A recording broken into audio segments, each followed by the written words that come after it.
Hello, my name is Shoshana, and I had the privilege to be Alex's mentor for these past 6 months.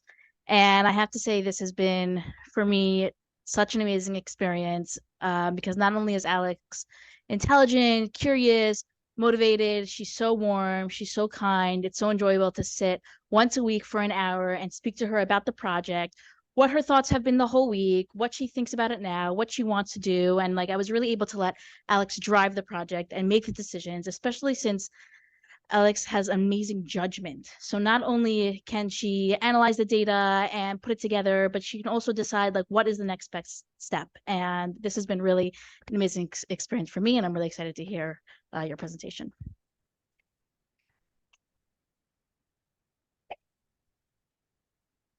I'm Alexandra R. I'm in 10th grade, and my project is testing the effectiveness of sunscreen. Next slide, please. Okay, so for some background information, UV, ultraviolet light, causes many detrimental effects, such as wrinkles and gene mutation. So the image on the right is gene mutation, and the gene mutation can cause skin cancer. And this can happen after an exposure to the ultraviolet light of only 5 to 10 minutes. So we should be wearing sunscreen. Next slide, please. So my mentor is Shoshana. She received her PhD in developmental biology, and she now has 3 children and lives in Queens. Next slide. Okay, so my project is testing the effectiveness of SPF 50 and 30 sunscreen. So I used a green slide because it allows for the UV light intensity to be measured. And I sprayed the top half with sunscreen and the bottom was kept blank. And then I used a UV light and shot it at the slide, and then took images and analyzed. So I created a few different real life scenarios, such as using different sunscreen brands to see which is most effective, and also waiting 2 hours since that is the recommended reapplication time. Next slide, please. So this is my demo. So on the green slide is where the sunscreen was sprayed, and the clamp holds the slide over the UV light, which is on the bottom, which is kept over a white neutral background. So then an image was taken of the green slide, and then it was imported into Image J. Next slide, please. Image J is a software that can be used for many things, one of which is to analyze the light intensity of a surface. So that's what I used it for. I would analyze the light intensity, and if the light intensity was lower with the sunscreen, then the sunscreen worked to block the UV light from shining through the green slide. Next slide, please.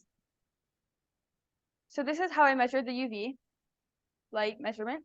On the right is a picture of the green slide, which I took. The top half has sunscreen and the bottom half is blank. And on the left is a graph. The y-axis is the light intensity, and the x-axis is the distance measured. So on the left of the graph is the part with the sunscreen, and on the right is the part without the sunscreen. So visibly, you can see that on the left, it's much lower than on the right, showing that the sunscreen did a good job at protecting the surface from the UV light. Next slide, please. So this is how I compared the different sunscreen brands. So the graph on the right shows the average percent decrease for each brand, and the graph on the left shows the data from each test.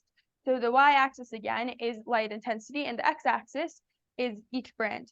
So the blue bars are the part without the sunscreen, and the pink bars are the part with the sunscreen. And the pink bars are much lower than the blue, showing that the sunscreen did a good job at protecting the surface from the UV light. Next slide, please. And this is the same for SPF 30. And I just tested a few different brands, and I tested more brands. Next slide, please. So I waited before and after 2 hours. So on the left is the SPF 50, and on the right is the SPF 30. And the charts are showing the percent change with and without the sunscreen after 2 hours. Next slide, please. Okay, so this is the process.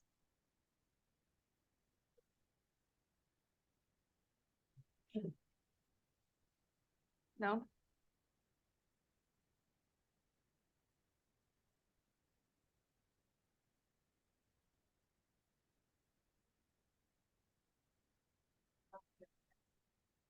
So this is the process how I measured the before and after. So first I would take an image and import it into image J, and then I would crop the image, and using an algorithm, image J would determine the area of lightness and darkness and compare it. So the area of light was then compared to the after image, and it was usually decreasing, showing that the sunscreen wore off. Next slide, please. So my magical experience, so some highlights is it was visibly noticeable to the eye when I switched to SPF 50. And also after waiting 2 hours, it was also visibly noticeable to the eye that the sunscreen wore off. Some lessons I learned was experiments don't always work out on the first try, and you have to test it many different times, and everyone should be wearing sunscreen. Some challenges I encountered was preventing the sunscreen from leaking onto the blink side, and also figuring out the right settings for the UV light, which also took a few tries. Next slide, please. So in conclusion, everyone should be wearing sunscreen, and it makes a big difference in protecting your skin from the UV rays. Okay, any questions? That's fine. Yeah. Copper tone SPF 50.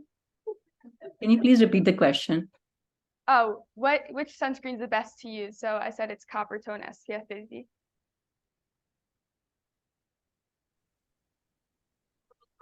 I have a question too. So this is one aspect of sunscreen, but they also say that sunscreens can, if you're wearing it in water, it might be bad for animals and other organisms in the sea. Did you have a chance to research that, or what are the other factors besides how it protects you? No, we didn't have a chance to test with the water, but that will definitely be a test going forward. Thank you. Great job. I have another question on Zoom. Yeah. So my question is related to eras in regards to there are a lot of I guess just people in society now just worried about all the toxins in sunscreen and using alternative methods for protection. And so my question is, do you think that there's any, factual information to that of the toxins in sunscreen? And if there isn't like a name brand that perhaps we've all been using for years, is there one that would be considered safer? So I didn't really look into the ingredients so much, so I wouldn't really know what's toxic and not, because I was mainly focusing on the protection that it gives your skin. So I can definitely look into that. Okay, great. Thank you.